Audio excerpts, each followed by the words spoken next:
There was a vicious scandal that shocked Indonesia earlier this year.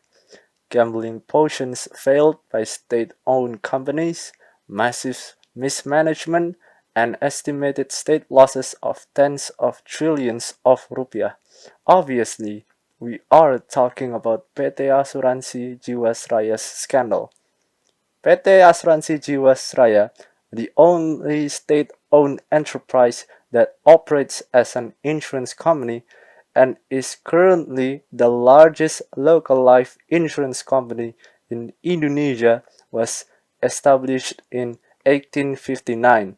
Initially, the company was owned by the Dutch when the company was first established. After several years passed by, the firm was acquired by the Indonesian government. However, there was a suspicion built up when Jiwasraya published the GS Saving Plan in 2012. GS Saving Plan was a life insurance product as well as investment that offers 9 to 13% interest. It was well above the average bank deposit interest rate at 5 to 7% at that time. Sounds tempting, right? You're not alone. GS Saving Plan will be the savior angel of Jiwasraya. And then, what happened to the Indonesia's insurance market? While the biggest local insurance company issued a product with a return that is much higher than the average bank deposit interest rate? Well, in October 2018, it was what had been feared. Jiwasraya failed to pay its insurance policy for GS Saving Plan amounting to 802 billion rupiah. The company is damaged. Jiwasraya listed itself as the company with the biggest default failure in Indonesian history. The debt is 49.6 trillion rupiah, but its assets are only 25.6 trillion rupiah. Jiwasraya also recorded a loss of 13.74 trillion rupiah as of September 2019. How could this happen? Don't they have the GS Saving Plan product which looked like a huge success? And didn't they get a letter from the OJK twice stating that they had enough premium reserves for the disbursements of the policy? Well, there's a scandal that lies in this case. How much fraud costs?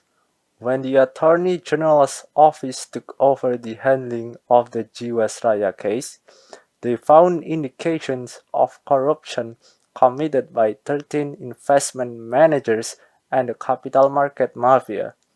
It is estimated that based on the initial audit results by the BPK, the state loss reached 13.74 trillion rupiah. It is estimated that Jiwasraya needed an injection of 32.8 trillion rupiah to get back healthy. So why did Jiwasraya finally collapse? Actually, what's the problem? On January 8, 2020, the BPK held a press conference at the BPKRI office to deliver preliminary findings. In the conference, many appalling details were opened to the public. First, Jiwasraya spread the promise of heaven to the policyholders. GS Saving Plan promises fixed rewards to the policyholders, but customer funds are invested in financial instruments that do not guarantee fixed profits. Finally, when Bill disperses the policy, the money is not necessarily available because at any time Jiwasraya's investment can suffer losses. Why was the JS Saving Plan an issue? Initially, JS Saving Plan was intended to cover up the loss that Jiwasraya had suffered long ago.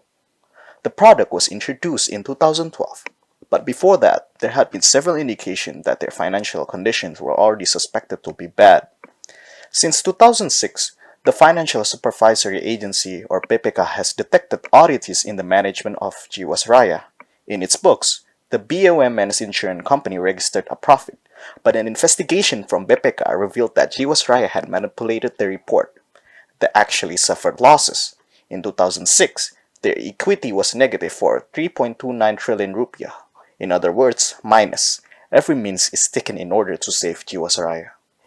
In July 2008, the Minister of State-Owned Enterprise, Sofyan Jalil, requested financial assistance from the Minister of Finance, Sri Mulyani, but the request for the assistance, which was so-called Request for National Capital Participation or PMN, was rejected because it had not been audited by the public accounting firm. Suspicion mounted when a series of audits revealed that there were many peculiarities or anomalies in Jiwasraya's finance. The company is on the verge of collapse. In the late of 2008, their equity was negative of 5.7 trillion rupiah. From here, the story gets more complicated. However, after the JS Saving Plan product was released, under the supervision of the Financial Service Authority (OJK), and later in 2015, the product itself earned 5.15 trillion rupiah or 50.3% of the total premium. In 2016, it increased to 69.5% of total premiums, and in 2017, it increased again to 75.3% from the total of Jiwasraya's premiums. So, is everything alright with Jiwasraya? Oh, definitely not. JS Saving Plan ignited a series of suspicious practices that have now overthrown Jiwasraya. In March 2016, the signs had become clear. BPK gave a warning letter of failure to Jiwasraya of paying for the purchase of medium-term debt securities owned by PT Hanson International Tbk, whose shares are controlled by one of their own investment manager, Beni Chokro. Debt securities bought by Jiwasraya were a total of 680 billion rupiah, even though in January 2018, the Insurance Supervision OJK, Ahmad Nasrullah, issued a letter of endorsement of the 2016 premium reserve of 10.9 trillion rupiah. A few months later, OJK issued a similar letter for the 2017 premium reserves. The letter indicates that a company had sufficient money reserved to someday disperse its policy premiums. How did they cover this situation? Well, the stock price entitled for JS Saving Plan allegedly doesn't match with the fair value. That can also be stated as mispricing. Even more, there is a huge chance that this is an act of fraud. This conjecture is reinforced with the result of an investigation that concluded that there was a fraud in the management of saving plans and investments. In the marketing of JS Saving Plan, it is suspected that there was a conflict of interest because there were internal parties in Jiwasraya who received an abundance of funds from the sale of the product. Jiwasraya suspected of investing in file-tail stocks. One of the investments is in the stock of Arowana Fish of worth 6 trillion rupiah. The sale and purchase of shares is indicated to be carried out by parties affiliated with the Jiwasraya directors, and there is a price engineering practice.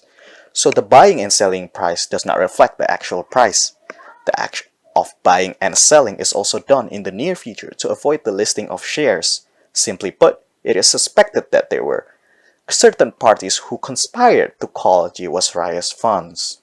To cover up the scandal, Jiwasraya was accused of the window dressing practice or by injuring its reports, or as if the rogue investment manager has good performance, then it made the Jiwasraya's finance look fine. Who are the individuals involved in the scandal, and what are their roles? First, Beni Chokro, investment manager of PT Asuransi Jiwasraya, as well as the chairman of PT Hanson International. The second, Heri Hidayat, who is the investment manager of PT Asuransi Jiwasraya and as well as the president commissioner of PT Trada Alam Mineral. The third, Hari Prasetyo, as the ex-chief financial officer of PT Asuransi Jiwasraya. The fourth, Henrisman Rahim, as the ex-chief executive officer of PT Asuransi Jiwasraya. And last, Syahmir Wan as the Chief of Investment Division of PT Asuransi Jiwasraya. What are the affected regulation and laws? This scandal affected some regulation and laws in Indonesia, especially related to insurance business regulation. Several of those laws are as follows. The first law is the Law of the Republic of Indonesia number 40 year 2014 regarding the insurance. This law regulates the operation of insurance company in Indonesia, such as the establishment, corporate governance, mandatory insurance program, liquidation, and many more. In this case, there are many aspects that Jiwasraya violated in the law, especially regulations that are related to corporate governance. For instance, below are some of the laws that Jiwasraya violated. Chapter 5 related to business operation, Article 11, paragraph 1 and 2. In this section, it stated that insurance company in Indonesia must adhere and implement good corporate governance, which is further discussed in OJK's regulation. We could simply understand from the case that Jiwasraya did not have a good corporate governance. Surely, if they had one, this scandal could be avoided or even not existed in the first place. Next is Chapter 16, Criminal Provisions, paragraph 74 to 78. This section discusses the criminal provision related to any violation of the state rules. Because of Jiwasraya have not adhered to some of the laws, they will be penalized according to the rules in this paragraph. They also violate Chapter 11, Article 53, paragraph 4. This part talks about the protection of insurance policyholders. This part mainly related to the government's duty, especially for OJK. Also, it stated that policy guarantee programs will be established of the maximum of 3 years after the issuance of the law. Unfortunately, until today, there is not even a single one that is established from the government. Other regulation that they violate is the Regulation of Financial Service Authority number 73 year 2016 about good corporate governance for insurance company. In this regulation, it is discussed more deeply about the insurance company laws, specifically about good corporate governance. There are numerous other regulations, but we highlight this one because the scandal in our perspective related strongly to this particular law, which Jiwasraya have violated, of course. We divide what we can learn from this evil, scandalous event to three different parts. The first part is from the investor perspective, regulator's perspective, and insurance company perspective. From the investor perspective, for everyone who is interested to purchase insurance, it is very essential for each individual to understand and examine the company that he had or she had interested in. In Jiwasraya case, we know that they offered an insurance product plus additional investment with a very high rate return. On top of that, with a fixed return. Despite it might be very tempting, people should be aware of the unusual rate of return. People could ask questions such as, is it normal for a company to offer a very high return? Is currently the company in good condition? Has the firm ever been caught in a trouble or problem before? People could find the answers of this question by seeking various information about the business like the annual reports, news, etc. If something appears or seems to be wrong, people should then avoid processing the insurance offered.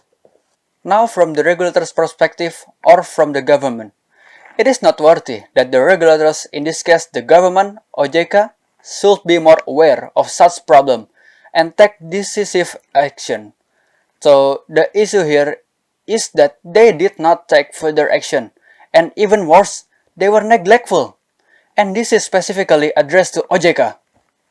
They are the ones that have the authority to maintain and monitor the activities of various industry in Indonesia. But because this scandal has already occurred, then their efforts are indeed questionable. Why could this scandal happen in the first place? Even the loss caused by the event is considered the biggest one in Indonesia right now. No wonder. Currently, the community question their works and activities. Last but not least, from the insurance company perspective. For every insurance company, they should conduct and manage their businesses operation adequately and in compliance with the standard available.